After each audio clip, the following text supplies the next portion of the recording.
As related macular degeneration, ARMD का नाम काफी सुना होगा। और एज रिलेटेड है तो सिंपल सी चीज है कि 50 साल के बाद हमारी डिजनरेटिव फेज होती है। किसी भी ह्यूमन बॉडी का 3 फेज होती है। एक ग्रोइंग फेज होती है, जो ग्रोथ फेज होता है, जो अप टू 20 ईयर चलता है। एक मिडिल फेज होता है जो 20 to 40 ईयर या 50 ईयर बोल लो, जिसमें बॉडी की स्ट्रेंथनिंग होती है। देयर आफ्टर डिजेनरेटिव फेज होती है, सिर्फ आई की नहीं होती, होल बॉडी की होती है, जिसको कि हम लोग सिंपल टर्म में ये बोल सकते हैं कि आप बंदा बूढ़ा हो रहा है। Because everything will become loosen, हर जितने भी चीजें हैं वो अपनी जो स्पेसिफिक उसका जो प्रॉपर्टी है वो धीरे धीरे वो लूज करने लगती है। तो सिंपल सी चीज है, आई में क्या मेन इंपॉर्टेंट होता है, हमारा मैकुला होता है। तो मैकुला का क्या होता है, डिजनरेशन होता है। ठीक है, तो that is called as related macular degeneration. किसी में अर्ली स्टेज में होता है, मैंने तो केसेस 90 ईयर के लोगों को भी देखा है कि वो they had suffered at the age of 70, 80, 90। कोई जल्दी सफर कर लेता है, कोई बाद में होता है। Now come to the difference, ये क्या होता है कि it is the most common cause of blindness in the western countries. ARMD जो मैकुलर डिजनरेटिव केसेस होती हैं वो इंडियन में काफी कम होते हैं, या बोलो कि डायग्नोस नहीं हो पाते हैं। ठीक है, बट वेस्टर्न कंट्री में it is the most common cause of blindness. Currently क्या है, 2.5 to 3 million people world wide are blind due to age related macular degeneration. ठीक है, टाइप्स क्या है, सिंपल सी चीज है। अभी अगर अनम्यूटेड रहते तो मैं टाइप्स पूछता, चलो कोई नहीं। मेनली जो दो टाइप्स होते हैं, एक ड्राई होती है और एक वेट होती है। ड्राई सिग्निफाई नाम ही सिग्निफाई कर रहा है कि ड्राई क्या होती है, इट इज नॉन एक्जुडेटिव AMD।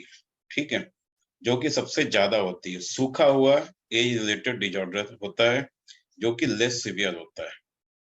ठीक है, और वेट क्या होता है, वेट में क्या होती है, देरी न्यू वेस्कुलराइजेशन, नए नए वेसल्स फॉर्मेशन हो जाते हैं, और साथ ही एक्जुडेट होती है, फ्लूइड भी होती है। That is called wet AMD। ठीक है, ये 10 से 15% होते हैं, बट इसके चांसेस, एक बंदे ने मुझे मैसेज किया था 1 मंथ बैक कि भाई जो मैकुलर डिजनरेशन है उसमें कौन सी है जो कि इरिवर्सिबल नहीं है। तो डेट इज वेट जो हमारा होता है AMD, ये इरिवर्सिबल बहुत रेयरली होता है, 1 to 2% होते हैं जिसमें कि चांसेस होते हैं वापस आने। तो 90% of visual loss is due to age related macular degeneration in case of wet AMD।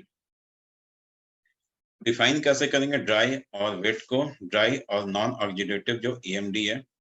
ऑप्थेल्मोस्कोपिकली ये क्या दिखेगा, देयर इज येलो सब रेटिनल डिपॉजिट्स। रेटिना में क्या है कि हमें yellow dot dot dot dot deposits दिखेगा, दैट इज कॉल्ड ड्रूसेन। ठीक है, और जो रेटिनल पिगमेंट एपिथेलियम है उसकी इरेगुलरिटी दिखेगी। अभी आगे जाके फोटो में दिखाऊंगा कि वो कैसा दिखता है। अब which includes the hyper pigmentation, ज्यादा पिगमेंट भी हो सकता है और कम पिगमेंट भी हो सकती है, हाइपर पिगमेंटिव चेंजेस भी हो सकती है, that is in dry AMD। अब आ जाओ वेट AMD। वेट AMD जैसा बताया कि नियोवास्कुलराइजेशन होगी, एजुडेट फॉर्मेशन होगी, and it is the most severe form. It is characterized by presence of choroidal neovascularization, CNV या CNVM का नाम काफी आप लोगों ने सुना होगा। ये किसमें मिलती है, वेट AMD में।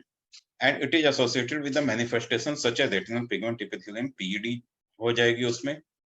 PED हमने डिस्कस किया था जब हम CSCR डिस्कस कर रहे थे। CSCR में एक डिटैचमेंट होता है और यहाँ पे मल्टीपल होती हैं, रेटिनल पिगमेंट एपिथेलियम डिटैचमेंट। उसके साथ साथ क्या होगा, रेटिनल पिगमेंट एपिथेलियम टियर भी हो सकती है, फाइब्रोवास्कुलर डिस्क फॉर्म स्कारिंग भी हो सकती है, और विट्रस हेमरेज भी हो सकती है। तो there are multiple features in the wet AMD। Presence क्या है, इन एक स्टडी हुई थी बेवर डैम आई स्टडी। इसमें क्या था कि लेट AMD जो होता है 1.6% होते हैं, लेट AMD। ठीक है, ज्योग्राफिकल एट्रोफी क्या होती है, 0.6%। ज्योग्राफिकल मतलब हिंदी में जो हम लोग भूगोल बोलते हैं, जो सरफेस जो होती है वो उबड़ खाबड़ इस टाइप से, and there will be an atrophy, वो दिखेगा जैसे सैटेलाइट से ये अर्थ दिखता है कि somewhere it is land, somewhere it is, तो उस टाइप का ये फीचर्स देगा। And there is neovascularization AMD 1.2%। Prevalence क्या होता है, राइज हो जाती है 7.2% in the patient older than 75 year. ठीक है, तो 75 से अगर ज्यादा जाएंगे तो इसकी प्रेवलेंस 7.2% ज्यादा हो जाएगी। ठीक है, Sanguine hand eye study क्या होती है, it is 8.8% in the population age between 52 to 85 years. Simple से याद रखना है, 50 से 80 साल के बीच में 8.8% पॉपुलेटेड होती है। अब इंडिया के कंट्रास्ट में आ जाओ। इंडिया में क्या है कि नॉर्थ इंडिया में 1.4% ऑफ लेट एएमडी पाए जाते हैं, जबकि साउथ इंडिया में 1.82% of the late AMD. Late AMD इसलिए बोल रहे हैं क्योंकि लेट जो एज रिलेटेड मैकुलर डिजनरेशन है उसकी प्रोग्नोसिस बहुत कम होती है, ठीक है, इसलिए बोल रहे हैं। नाउ रिस्क फैक्टर क्या है? सबसे पहला रिस्क फैक्टर है स्मोकिंग, ठीक है। ये क्या करता है? 2 fold increase in the risk fact, जो एएमडी का रिस्क होती है इसको 2 फोल्ड डबल कर देता है। And effect last even after stopping. अगर कोई बंदा अगर स्मोकिंग कर रहा है और उसको डायग्नोस हो गई एएमडी और उसने छोड़ दिया, बट उसके बाद उसको कुछ नहीं, वो डबल होगा ही होगा ना। ओबेसिटी हो गई, हायर बीएमआई हो गई, एंटीऑक्सीडेंट हो गए, कैरोटीन ल्यूटिन जो एंटीऑक्सीडेंट अगर हम डाइट में कम लेते हैं तो that will lead to AMD. Antioxidant का सिंपल सा रोल है कि कहीं पे भी एज रिलेटेड चेंजेस होते हैं, अगर एंटीऑक्सीडेंट अगर हम कम लेंगे तो वो ज्यादा ही हो जाएगी। डाइटरी फैट इंटेक अगर हम ज्यादा लेते हैं तब हो सकता है। हाइपरटेंसिव जो पेशेंट होते हैं खास करके जिसमें डायस्टोलिक बीपी होती है, नीचे वाली बीपी अगर ज्यादा रहेगी तो ये होगी। कार्डियोवास्कुलर रिस्क फैक्टर होगी।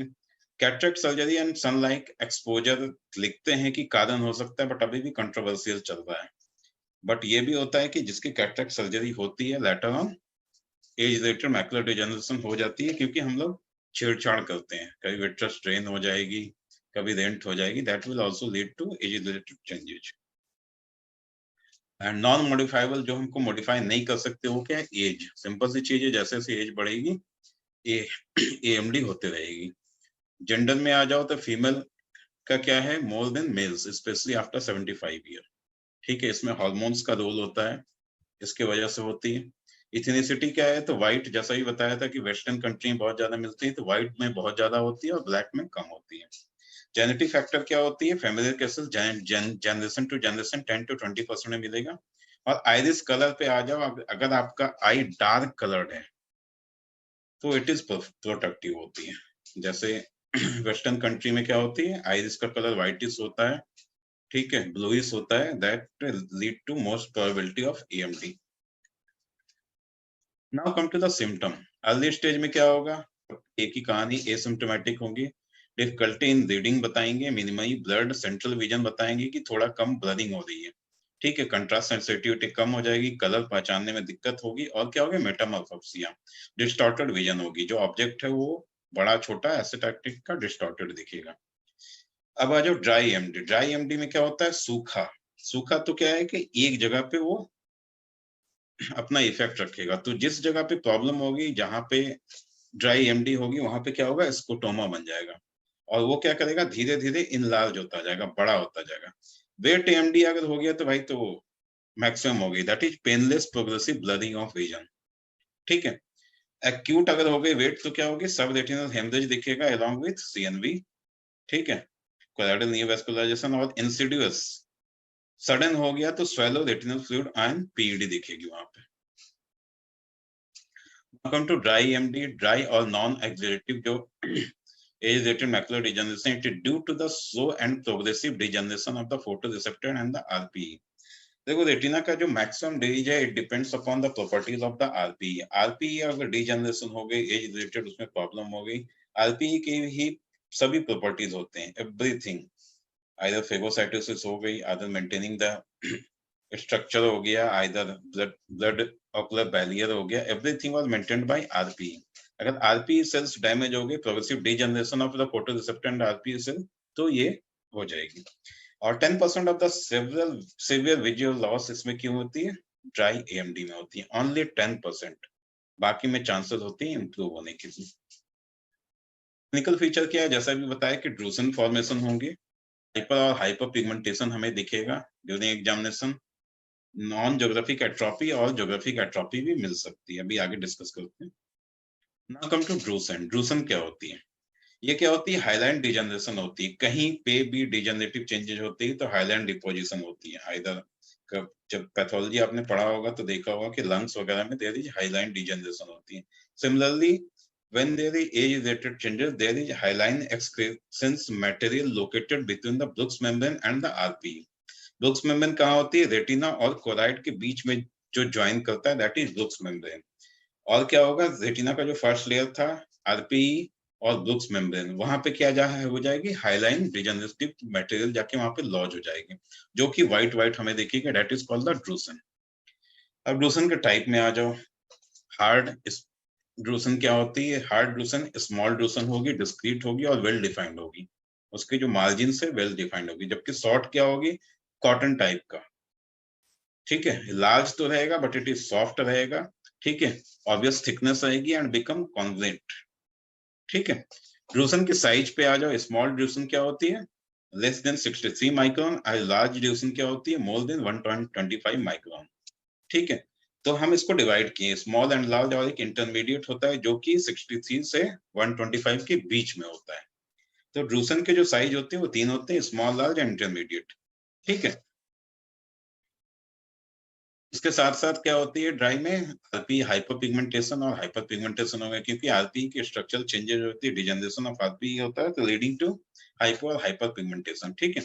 नॉन ज्योग्राफिकल एट्रोपी में क्या होगी? Just before the geographical atrophy, पहले नॉन ज्योग्राफिकल एट्रोपी होगी, देयर आफ्टर ज्योग्राफिकल होगी, ठीक है। अब ज्योग्राफी नॉन ज्योग्राफी में क्या होगा? There is loss of RP. RP cells अगर लॉस होगी तो क्या होगी? रेटिना की जो नॉर्मल कंसिस्टेंसी, जो नॉर्मल कलर हम देखते हैं, वो खत्म हो जाती है, वहां से साइन मारने लगती है, अगर आरपी वहां से चली गई थी। रेटिना का जो पिगमेंट होता है उसके वजह से आपको रेटिना जो दिखता है पेल, जैसे मैंने इनिशियल में ही आप लोगों ने पूछा था कि भाई रेटिना का कलर क्या होता है, तो मैंने क्या बताया था? पेल ऑरेंज टाइप का, बिकॉज ऑफ आरपी, जो लाइपोफिस्टिन पिगमेंट होते हैं, ठीक है।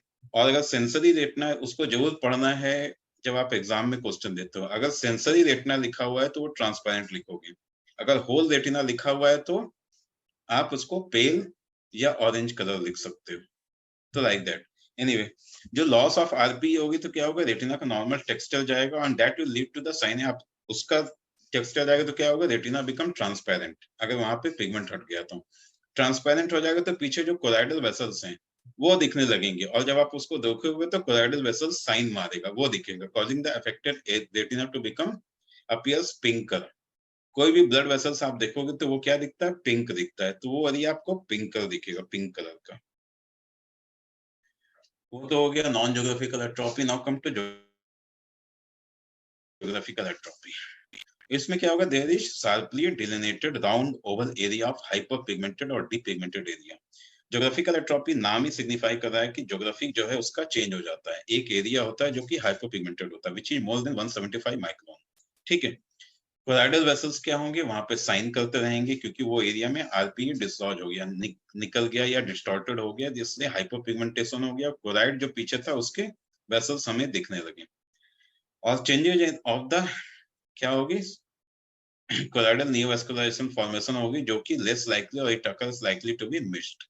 Geographical atrophy occurs due to regression of convent large drusen. अगर लार्ज ड्रूसन वहां पे पड़ा हुआ सडनली वो रिग्रेस हो जाएगा तो क्या होगा?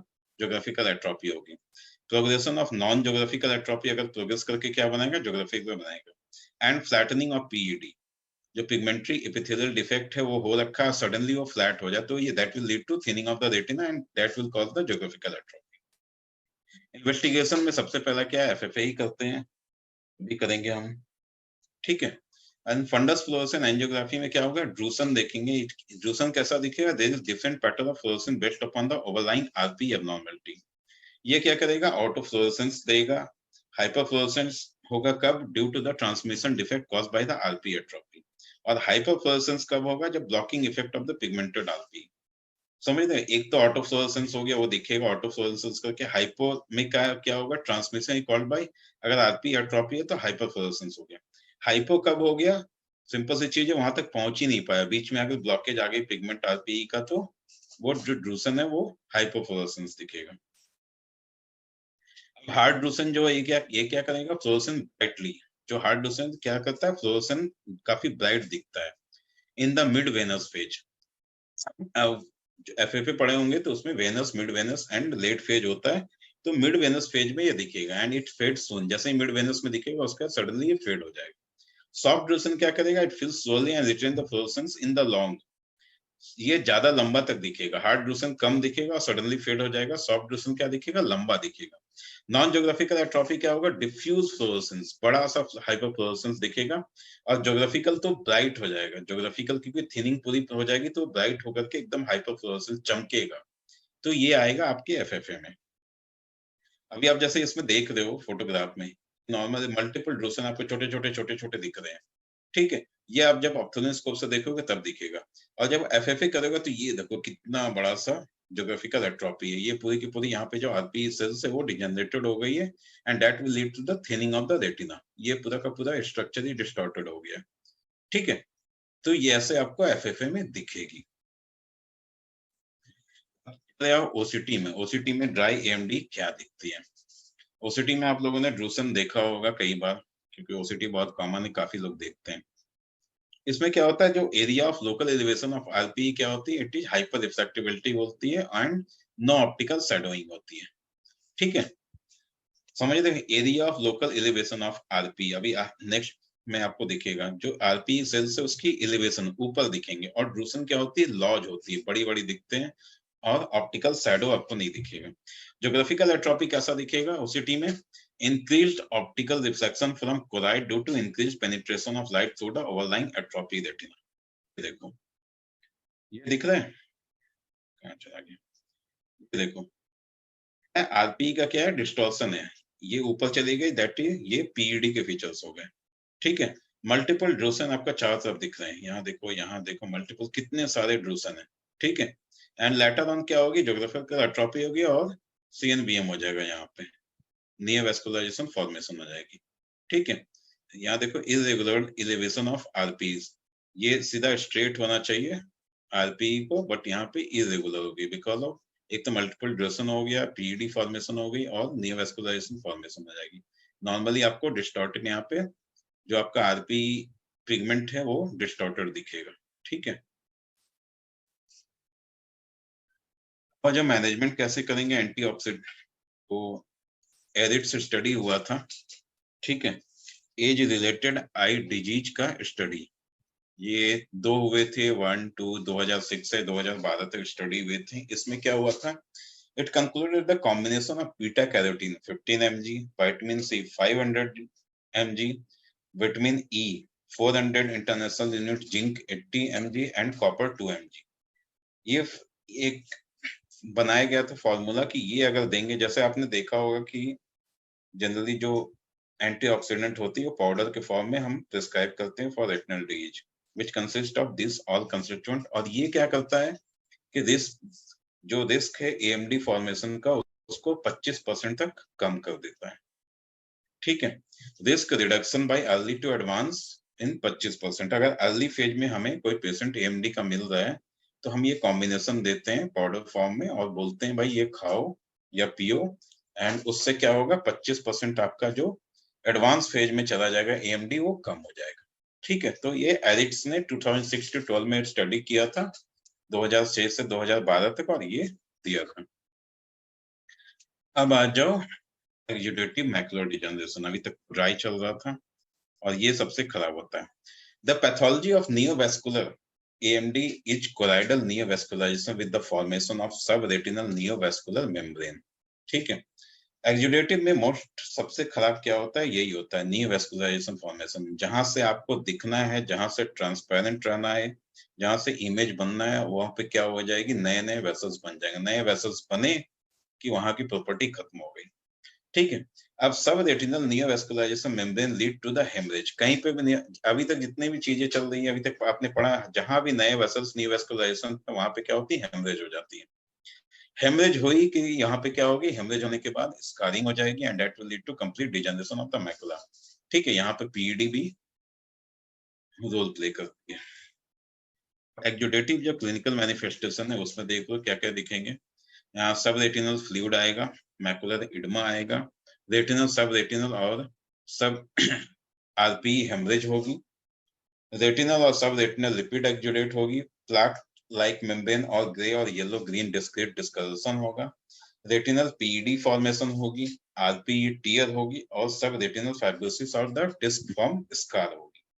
सिंपल सी चीज है, सब कुछ होगा इसमें, पीईडी भी होगी, आरपी डिजनरेशन भी होगी, फ्लूइड भी आ रहा है, एक्जुडेट भी आ रहा है, सीएनवीएम भी हो रही है, everything is there only,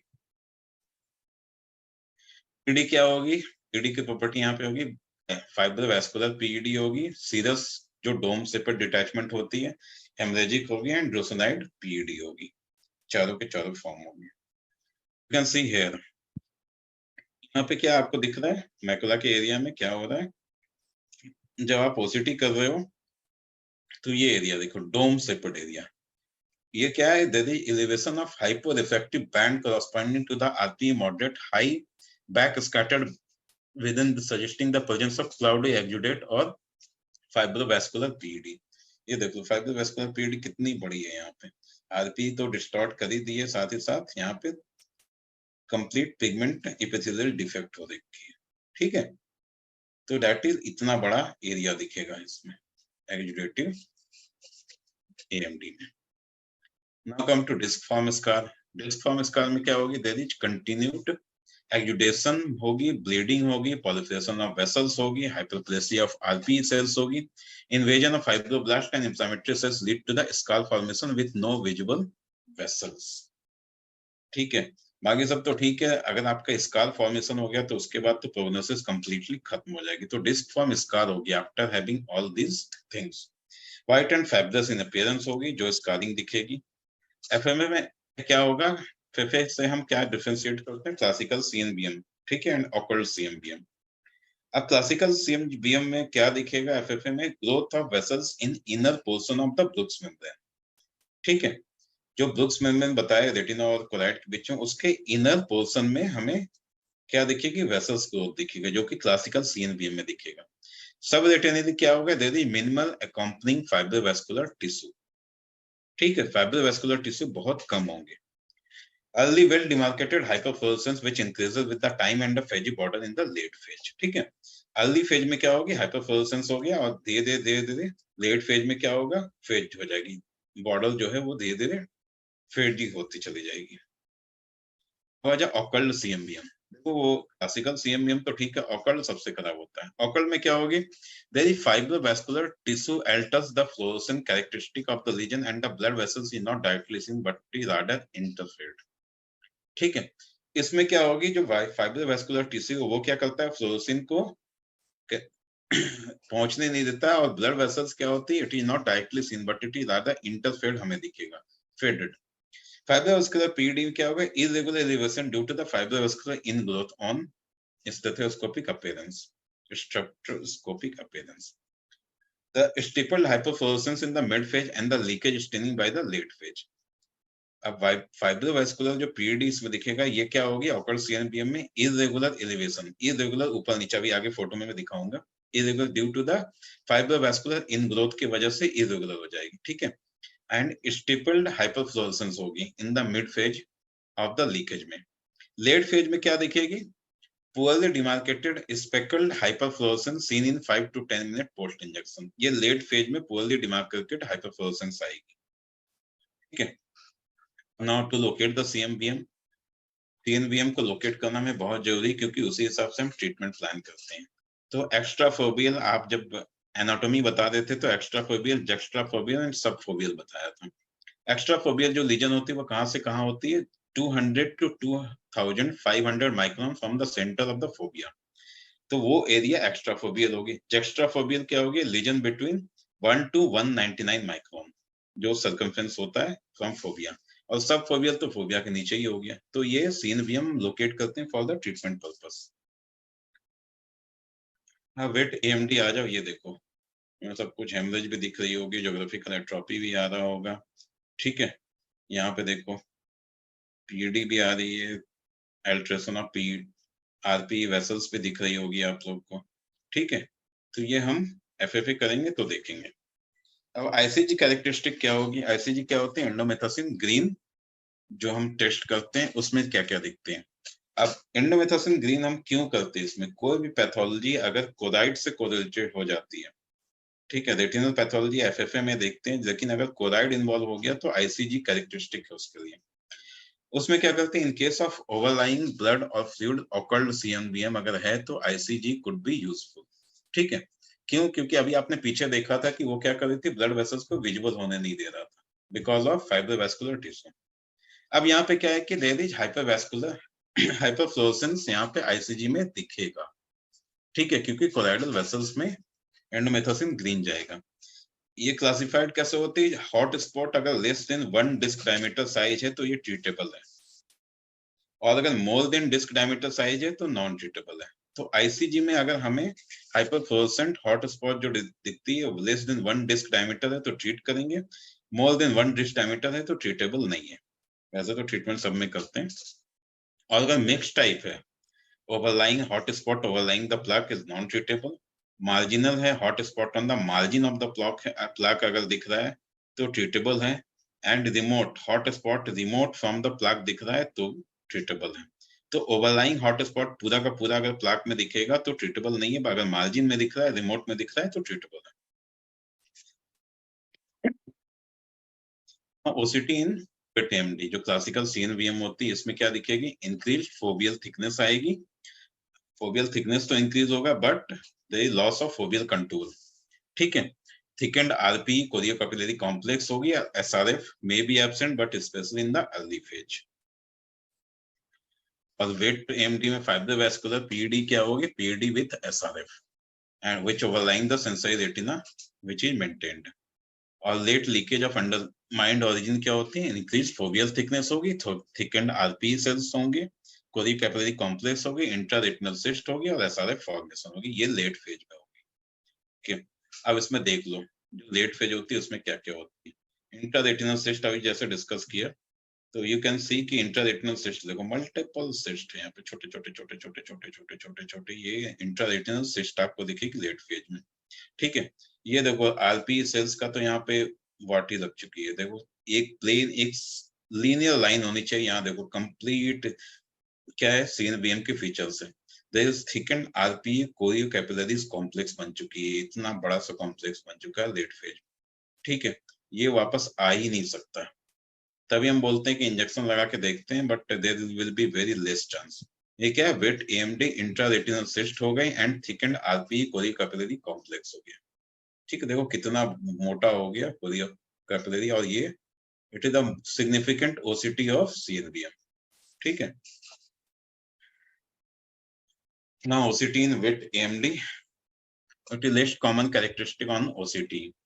RP क्या होती है? There is discontinuity in the RP along with SRF and intraretinal cyst space, जैसा अभी आपने देखा।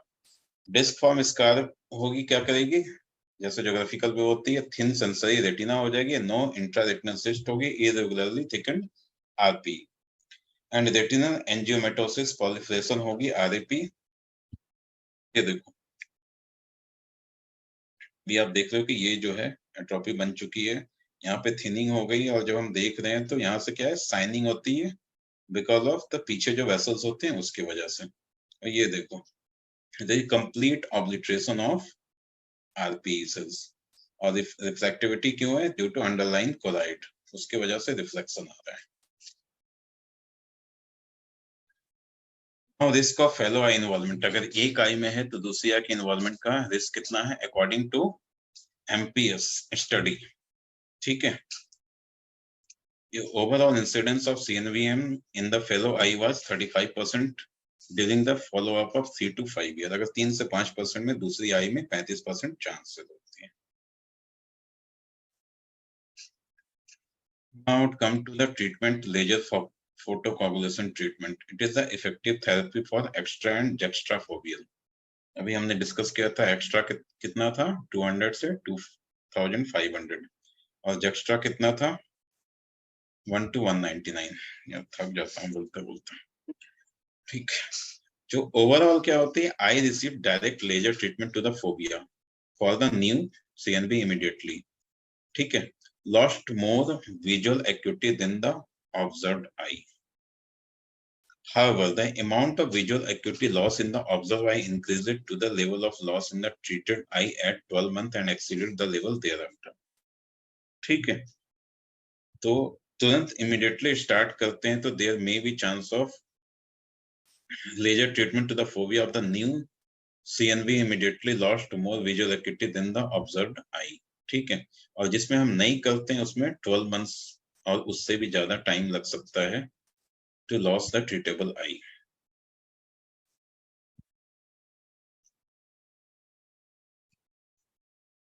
समझ में आ रहा है? पता नहीं। अब ये काफी इंपॉर्टेंट है, ट्रांस पेपिलरी थर्मल थेरेपी। ये पीपल के थ्रू हम थर्मोथेरेपी करते हैं बाहर से ही। It is the form of laser treatment using 810 micro nanometer wavelength की लाइट से करते हैं। इट एब्जॉर्ब, अब ये लाइट क्या करता है, it is absorb in RP raising the temperature. क्या करती है, टेम्परेचर रेज करती है। और ये क्या करता है, calling the activation of heat soft protein and the vascular thrombosis. ठीक है। एंड टीटीटी क्या होती है, ट्रांसपेपुलर थर्मो थेरेपी क्या करती है, सीएनबीएम में क्या करेगी, ये थ्रोम्बोसिस बनाएगी, नियोवैस्कुलर जो नए नए वेसल्स फॉर्मेशन होती है। और थ्रोम्बस की वजह से क्या होगा, जो नए वेसल्स होंगे वो हट जाएंगे।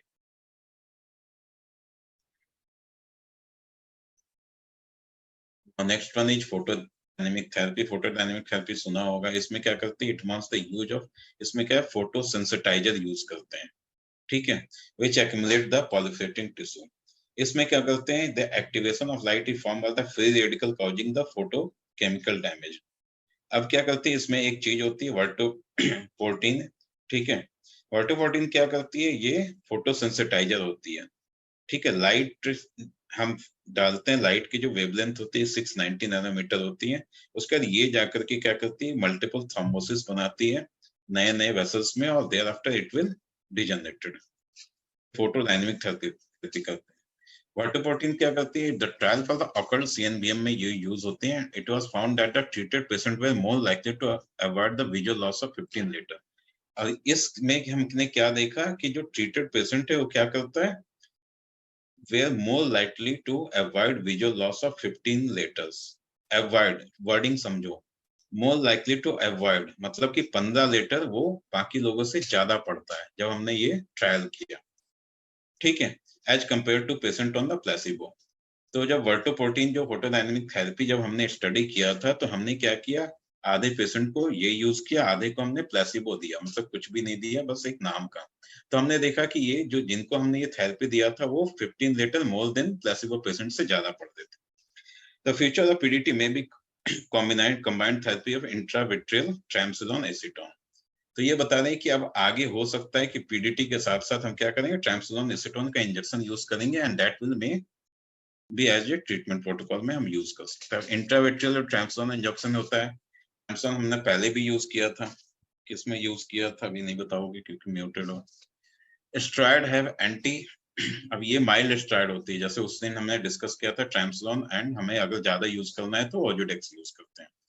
इसमें क्या करते हैं, STRIDE have the anti angiogenic and anti permeability and anti fibrotic property होती है, उसको हम यूज करते हैं इसमें। द बेनिफिट ऑफ IBTI हो क्या होती है, transformer injection is the monotherapy, do not outweigh the risk of increased IOP and endophthalmitis. ठीक है। तो ट्रांसफॉर्मर इंजेक्शन में हमें ये फायदा होता है कि IOP रेज नहीं करती और एंडोथर्माइटिस के कम चांस होते हैं। तो ये भी हम करते हैं पीडीटी के साथ साथ। तो जो मेन चीज है, जो रोल ऑफ VGF है। ठीक है। एंटी VGF जो हम यूज करते हैं, VGF क्या करता है, vascular endothelial growth factor has been shown to be a critical rate limiting step in the development of the ocular neovascularization.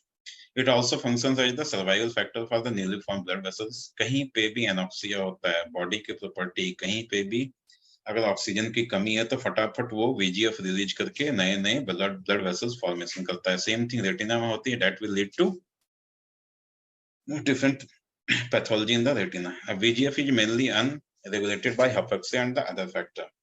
There are at least 6, ये बस मैंने नाम के लिए इतना आपको नहीं पढ़ना, 6 नॉन मेजर आइसोमर होता है VGF के। है VGF 121, VGF 145, 165, 183, 189 and 206। VGF 121 and VGF 165 are diffusible form होती है। ऑल द VGF 16 ये इसलिए बता रहे हैं क्योंकि अलग अलग जो आप एंटी VGF यूज करते हो वो अलग अलग पे बाइंड करती है। ठीक है। Retain the heparin binding ability होती है। VGF 165 क्या होती है, it is predominant form of possess the greater mutagenic activity and it is the primary mediator for the pathological neovascularization. 165 काफी important है। And VGF can be inhibited by blocking the production of the receptor or the molecule itself in the extracellular space. तो VGF क्या करती है, it is inhibited इसके block करते हैं हम रिसेप्टर्स को, जैसे रेनिजुमेब यूज होता है जो आपका रिसेप्टर्स ब्लॉक करता है। ठीक है, अब रोल ऑफ एंटी वीजीएफ में आ जाओ। VEGF inhibitors injection into the vitreous cavity have revolutionary treatment of the AMD. अभी तक हम क्या कर रहे थे, पीडीटी कर रहे थे और आईवीटी इंजेक्शन दे रहे थे, लेकिन एक बार वीजीएफ एंटी वीजीएफ आ जाने के बाद that will be a revolution in this AMD. दिसंबर 2004 में सबसे पहला जो एंटी वीजीएफ यूज हुआ था वो क्या था, पिगेप्टिनिब sodium, because the first anti-VEGF approved by the United States FDA for the treatment of was the neovascular AMD. Gabapentin sodium क्या है? It is a regulated aptamer that consists of an RNA oligonucleotide ligand and binds the human अभी VEGF 165 में इसलिए बोल रहा था बार बार, it is very important with the high affinity and the specificity. अब क्या होता है, pegaptanib does not block the other isomer of the VEGF. ठीक है, 165 को ब्लॉक करता था। अब क्या होता है, the VGF inhibition study in the ocular neovascularization trial examine the efficacy and safety of pigatinib in the patient with the subfoveal and neovascular AMD.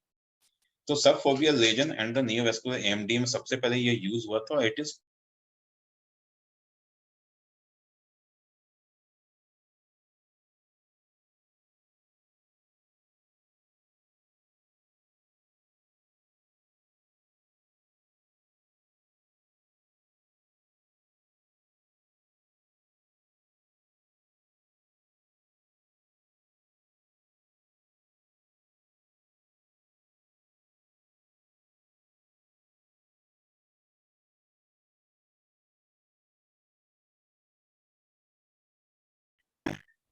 विवासिजुमैब की प्रॉपर्टी होती है वो क्या होती है, it is full length recombinant humanized monoclonal antibody होती है against the VEGF isomer.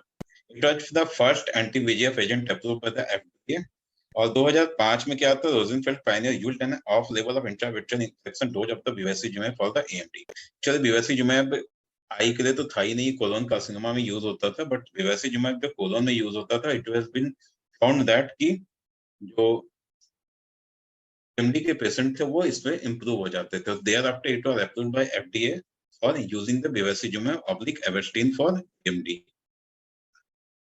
और जो रेनिजुमैब जो काफी कॉमनली यूज होता है, जो इट इज ये क्या है, एक fragment of humanised monoclonal antibody directly towards the isomer of VGF होता है। It has a molecular weight of 48 Dalton and it is produced by E. coli expression system. ठीक है, Ranibizumab क्या होता है, it is made up of just the Fab fragment of the full length antibody bevacizumab and had been affinity matured to have a higher binding affinity for VEGF than the bevacizumab. इसकी जो binding capacity होती है वो bevacizumab से ज्यादा होती है, and it is eliminating the Fc portion result in the less antigenicity and the greater retinal penetration because of the small molecular size. ज्यादा penetration हो सकते हैं, receptor पे act करता है और हायर बाइंडिंग कैपेसिटी होती है, तो रेनिजुमैब ज्यादा यूज होते हैं। एक स्टडी हुई थी एंकर स्टडी, विच उसमें क्या होती है, इट इज वहां पे पीडीटी कंपेयर किया था हमने रेनिजुमैब से। ठीक है, जो फोटोडायनेमिक थेरेपी होती है, इसमें क्या 423 patient with the predominantly classical CNBM, उसमें क्या रहती है, there is approximately 94% to 96% of ranibizumab treated patient maintained और इंप्रूव्ड विजन हो गई थी। ठीक है, compare to the approximately 64% of the PDT. Ranibizumab क्या हो गया, जो हम यूज करते हैं वो काफी बेटर हुई। पहले तो पीडीटी प्लस हमने क्या कहता है आईवीटीए यूज करते थे, उसके बाद एंटी वीजीएफ आया। एंटी वीजीएफ में पहले हमने बेवासिजुमैब यूज किया, उसके बाद उससे बेटर रेनिजुमैब आया। रेनिजुमैब के साथ हमने पीडीटी को कंपेयर किया तो देखा कि 94 to 96% रेनिजुमैब के इंजेक्शन के बाद इंप्रूव हो गए, जबकि पीडीटी के बाद ओनली 64% इंप्रूव हुई। ठीक है, अब क्या हो गया था, visual acuity improve in the 15 letter और more in the approximate 35 to 40% में 15 लेटर। ठीक है, अगर 555 करके लेटर ले लो तो 3 लाइन ज्यादा हो गई in the angiogram patient compared with the PT patient. जैसे अब ये तो होगी ट्रीटमेंट। अब रिसेंटली एडवांसमेंट में क्या क्या और हम करते हैं एएमडी के लिए, वीजीएफ ट्रैप करते हैं, ये सॉल्युबल प्रोटीन होता है, direct destroy the VGF receptors को डिस्ट्रॉय कर देती है। It appears to bind the VEGF-A with the highly affinity than the other anti-VEGF and can penetrate all the retinal layer because of its small size. ठीक है, ये trap हम use करते हैं। ये ट्रैप क्या करती है, एक जाल जैसा जाके जितने भी रिसेप्टर्स है उसको पकड़ लेती है, act as a decoy VGF the receptors, ठीक है, बाइंड कर लेती है। एंड इसके भी स्टडी हुए जो clear IT2 study in the phase 2 study design to evaluate the efficacy in the safety in the several different doses of the VGF। Recent advancements में VGF ट्रैप हम यूज करने लगे हैं, बहुत कम ही लोग यूज करते हैं, इंडिया में तो शायद ही यूज होता होगा। और क्या रिसेंट में RNA इंटरफेरेंस हम यूज करते हैं, ठीक है, which seeks the inhibit the production of the VGF, ठीक है, and also it under study है also the recent researches of the phase 2 trial of की जो चल रही है that will lead to the RNA where जो phase 2 trial है इसमें ये थोड़ी disappointing होगी, but RNA interface हम यूज कर रहे हैं, and still the other RNA interface agent are being evaluated as tyrosine kinase inhibitor जो होती है वो भी यूज हो रही है, which target the activation of VGF receptor and downstream the pathway। Tyrosine kinase भी हम रिसेंट एडवांसमेंट में यूज कर रहे हैं फॉर एंटी VGF के लिए, ठीक है। तो हो गया ट्रीटमेंट प्रोटोकॉल। अब रिहेबिलिटेशन में क्या करते हैं, मान लिया जाए इतना हो गया, इम्प्रूवमेंट नहीं हुई तो हम पेशेंट को क्या होते हैं रिहेबिलिटेट करते हैं। सबसे पहला क्या है, लो विजन एड देंगे, ठीक है। मोस्ट इंपॉर्टेंट जो लो विजन एड का होता है इसी में होता है एज रिलेटेड मैकुलर डिजनरेशन, क्योंकि इसमें बाकी कुछ कर ही नहीं सकते। विजुअल हैंडीकैप रजिस्ट्रेशन होगी, ठीक है, उसके बाद उसको यूज करेंगे। Training and coping of the strategy होगा, डिफरेंट स्ट्रेटेजी बना के उसके ट्रेनिंग देंगे, कॉपिंग करेंगे, so that they will use to and live better life. Strategy and voluntary support services यहाँ पे यूज होती है for that rehabilitation of the MD patients. Now and from my side, actually मैं जल्दी जल्दी इसलिए बोल दिया कि कब एंड हो जाए कुछ पता नहीं है। You can ask any question from anyone.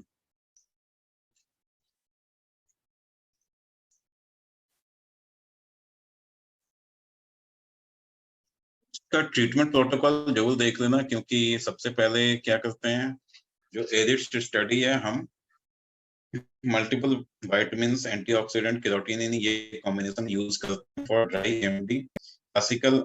और अगर वेट AMD है तो क्या करेंगे, उसके बाद हम उस पे आ जाएंगे PDT plus intravitreal injection, IVTA हो गई। वो नहीं हुआ तो फिर हम आगे बेवेसिजुमैब, रैनिजुमैब, ठीक है। और रिसेंट एडवांसमेंट तो अभी बस चल ही रहा है, ठीक है।